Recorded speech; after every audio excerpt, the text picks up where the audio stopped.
ত্যাগীরা অভিমানী হয়, কিন্তু ত্যাগীরা বেঈমান নয়। আমাদেরকে এখন কেউ ডাকে না।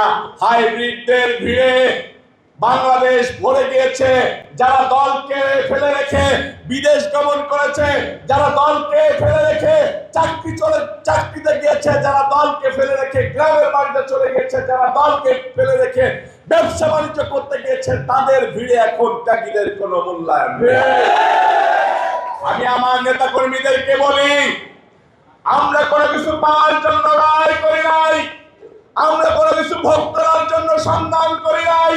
আমরা সংগ্রাম করেছি, লড়াই করেছি দেশের স্বাধীনতার সার্বভৌমত্ব রক্ষা করার জন্য।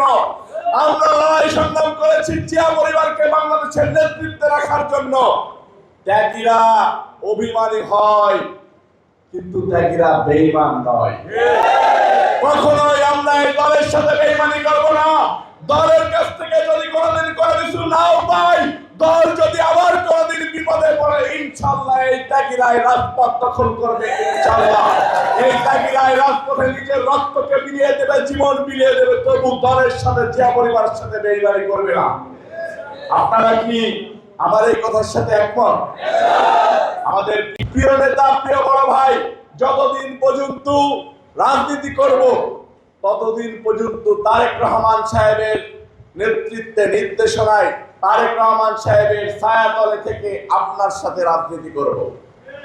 হয়তো অনেক মানুষ আব্দুল মুনায়েম মুন্নাকে ছেড়ে যাবে যুবদলের কমিটি ভেঙে গেলে, কিন্তু আপনাদের কাছে আমি সেই দোয়া সহযোগিতা চাই, আল্লাহ পাক রব্বুল আলামিন যেন কখনো আমাকে আব্দুল মুনায়েম মুন্নার থেকে দূরে না রাখে।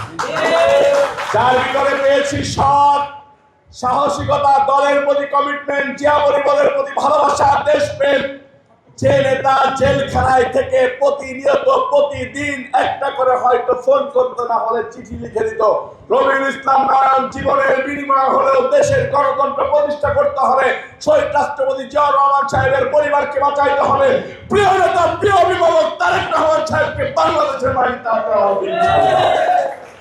এরকম নেতাকে কি ছেড়ে যাওয়া যায়? যায় না।